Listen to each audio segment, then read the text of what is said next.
Memories na hindi malilimutan ni Kevon Looney sa team ng Golden State Warriors.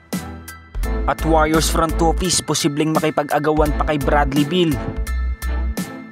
So sa 2022 championship era ng Golden State Warriors ay tanging si Steph at Draymond Green na nga lang ang natitirang key players sa kanilang lineup.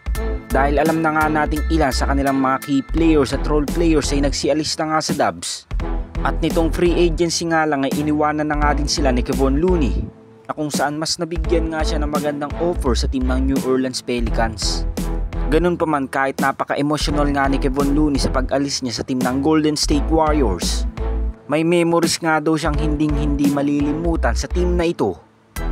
Dahil noong makapasok nga daw sila sa West Finals laban sa Dallas Mavericks, sa Game 2 matchup nga daw nila sa kanilang home court sa third quarter, si Kevon Looney nga daw noon ay shooting from the free throw line.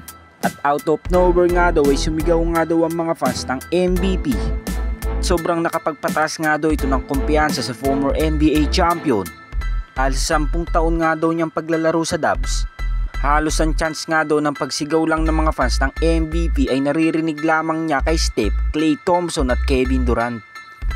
So ito nga ang bagay na ibinahagi ni Kevon Looney sa paglalaro niya sa team ng Golden State Warriors, at patunay nga lang ang mga ganitong alaala na kung saan naging tanyag at magaling na player si Kevon Looney sa San Francisco.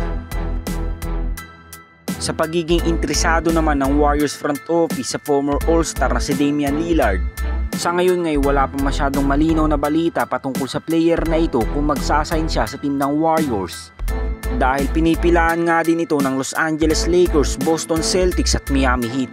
Ngunit kung sakaling mabigo nga sila Mike Dunleavy kay Damian Lillard sa buyout market, malakas nga ang tsansa na i-acquire ng Warriors si Bradley Beal dahil sa status niya ngayon sa team ng Phoenix Suns.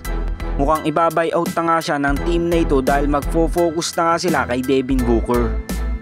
This season si Bradley Beal ay nag-average ng 17 points, 3.3 rebounds, 3.7 assists, 1.1 steals at mayroong shooting percentage na 38.6% sa 3-point area. So si Bradley Beal nga ay pwedeng gamitin kung sakali ni Steve Kerr sa 6-man or starting lineup, dahil ganito nga din ang kanya nagiging adjustment noong kasama pa niya si KD at Devin Booker. At kahit na din may kasama siyang dalawang all-star, napakadesente pa nga din ang kanyang ina-average ngayong season.